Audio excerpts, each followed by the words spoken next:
Hi, everybody. Picture this. It's the big game day. You know, the one you've been waiting for all year. Snacks, check. Drinks, check. But where's the stream? You can't seem to find a working link anywhere, and then you see it.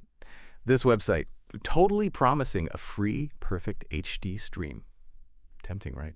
So you click play, get ready for kickoff, and bam, verify you are human. Classic, right? We've all been there. Click a few boxes, maybe decipher some blurry text, just the price of admission for free entertainment these days. But what if I told you that little verification, that little prompt, could actually be a magician's trap door, a way for hackers to slip some seriously nasty malware onto your computer without you even knowing? And yeah, this isn't just me speculating. This is a real thing. Cybersecurity researchers over at SecureWorks just put out a pretty alarming alert about this exact thing. And, well, let's just say it's got us talking. And for good reason, too. This is some pretty sophisticated stuff we're seeing. That's why we're here. Let's deep dive into this, shall we? So break it down for us. What's the deal with this CAPTCHA malware? How does it even work? Because I'll be honest, a CAPTCHA asking me to identify a fire hydrant doesn't exactly scream cybersecurity threat to me. Right. Well, because it's not about the CAPTCHA itself, it's about what happens after. See, these hackers are creating fake versions of those CAPTCHA prompts we see everywhere. Then they set up these, well, let's just call them honeypot streaming sites. Could be for anything, sports, movies, that news show everyone's talking about, you name it. They dangle this free entertainment in front of you, and when you're hooked, they hit you with the fake verification. So I click on Watch Now. The little loading wheel spins, and up pops the old prove you're not a robot. And because my brain's already primed for free entertainment, I don't even think twice about it. Exactly. And that's where they get you. See, instead of asking you to identify blurry pictures or whatever, these fake prompts might tell you to press certain keys, like Windows R, then type in some gibberish, hit Enter. Seems harmless enough, right? It's part of the process, like you said. Right, because honestly, who even knows what those keystrokes actually do? All I care about is getting to the game. And that's the thing. Most people wouldn't think twice about it. But those keystrokes aren't confirming you're human. What they're really doing is allowing a malicious zip file to download right onto your computer, completely bypassing your browser's security systems. Wow. So it's like I'm literally opening the door to my computer and saying, come on in, make yourself at home, to malware. That's a pretty spot-on analogy, actually. So we're talking about more than just a few annoying pop-up ads here, right? What kind of malware are we dealing with? What can this stuff actually do? Because I gotta say, the report mentions something called Vidar and StealC, and honestly, those names sound like something out of a bad sci-fi flick. Tell me about it, right? But as far-fetched as they sound, those are very real threats, and they're not here to play nice. Vidar and StealC both fall under the category of info stealers, and unfortunately, they live up to the name, their primary goal. Steal your sensitive information. We're talking passwords, credit card numbers, browsing history, all that juicy stuff that keeps you up at night.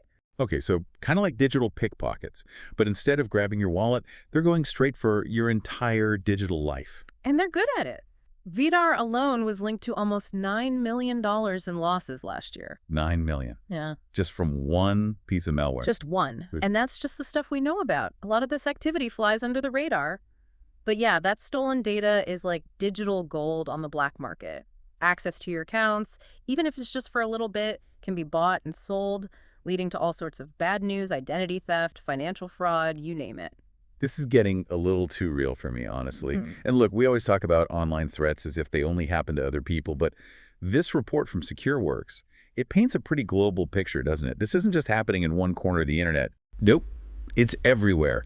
This report highlighted cases in the Middle East, Australia, France, you name it, they've probably seen it. And it's been on a steady incline since at least 2023. The more we rely on the internet for, well, everything, the more attractive a target we become. So what do we do? How do we protect ourselves? Is it even possible to watch the big game online without getting digitally mugged in the process? I'd say it's totally possible, but it takes a bit more than just hoping for the best.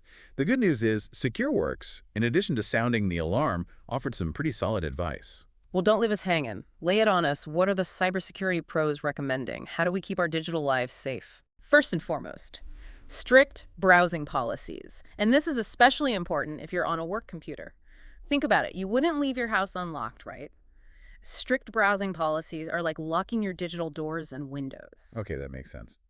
But sometimes, even if I'm being careful, it's hard to tell what's legit and what's a scam. These hackers are getting pretty good at making these sites look convincing. That's why SecureWorks also recommended regular social engineering training. It's like learning the hacker's playbook, so you can recognize the plays before they happen. That way, you're less likely to fall for their tricks. Knowledge is power. I like it. What else? Using a good web proxy can also be a game changer. It's basically an extra layer of security, like a middleman between you and the wider internet. It masks your IP address, making it much harder for hackers to track you down. So, kind of like a digital disguise. I like it. Exactly. And if you want to go the extra mile, you can restrict access to certain commands and applications on your computer. That way, even if some malware does sneak through, it won't be able to do as much damage. Okay, so like putting your most valuable digital stuff in a safe that even the sneakiest hacker can't crack. I like the way you think.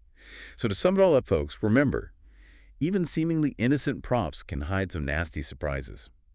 Before you click on that too good to be true streaming link, take a moment to think. Are you being safe? Are you taking the necessary precautions? In the digital world, a little caution can go a long way. And on that note, we'll wrap up this week's deep dive. Stay vigilant out there, everyone, and until next time, stay safe.